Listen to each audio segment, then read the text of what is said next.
అల్లు అర్జున్ ఇప్పుడు fan India star అని చెప్పొచ్చు. పుష్ప 1తో ఇక నేషనల్ లెవెల్లో ఇక అల్లు అర్జున్ క్రేజ్ అనేటువంటిది పెరిగిపోయింది. ఆ తర్వాత జాతీయ స్థాయిలో ఉత్తమ నటుడిగా అవార్డు అయితే తీసుకున్నాడు. ఇప్పుడు తాజాగా మరో రికార్డు కొట్టిండు అల్లు అర్జున్ పుష్ప 2 వచ్చే టైంలో. ఇక ఫోర్బ్స్ అనేటువంటి పత్రిక రిలీజ్ చేసినటువంటి ఫోర్బ్స్, ఎందుకంటే ఈ రిచెస్ట్ పర్సన్స్ లిస్ట్ ఇస్తుంటుంది కదా, అందులో ప్రముఖ మ్యాగజైన్ ఫోర్బ్స్ ఇండియా ప్రకారం 2024లో అత్యధిక రెమ్యునరేషన్ తీసుకునేటువంటి టాప్ హీరోలలో టాప్ లిస్ట్లో నిలిచిండంట ఇక ఈ మన పుష్ప 2 అల్లు అర్జున్. ఇక పుష్ప 2లో ది రూల్ కోసం దాదాపు 300 కోట్ల రూపాయలు కూడా రెమ్యునరేషన్ తీసుకున్నాడంట.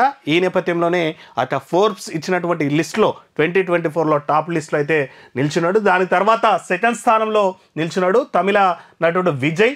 ఇటీవల వచ్చిన Leo the greatest of all time చిత్రాలతో పాటు త్వరలో రానున్న దళపతి 69 కోసం 130 కోట్ల నుంచి 275 కోట్ల వరకు కూడా రెమ్యునరేషన్ తీసుకుంటున్నాడు అంట తమిళ నటుడు విజయ్. ఇక మూడో స్థానంలో బాలీవుడ్ నటుడు షారుఖ్ ఖాన్ 150 నుంచి 250 కోట్లు. తర్వాత రజనీకాంత్ 150 నుంచి 270 కోట్లు. అమీర్ ఖాన్ 100 నుంచి 270 కోట్లు. ప్రభాస్ ఇక మార్కెట్ రేటు 100 నుంచి 200 కోట్లు. ఇట్లా ఉందంట. మొత్తం మీద అయితే మన తెలుగు నటుడు అల్లు అర్జున్ ఇక ఫోర్బ్స్ 2024 ఇచ్చినటువంటి లిస్ట్లో టాప్ లిస్ట్లో ఉండి ఆల్మోస్ట్ 300 కోట్ల రెమ్యునరేషన్ తీసుకుంటున్నాడంట ఒక్కొక్క సినిమాకి.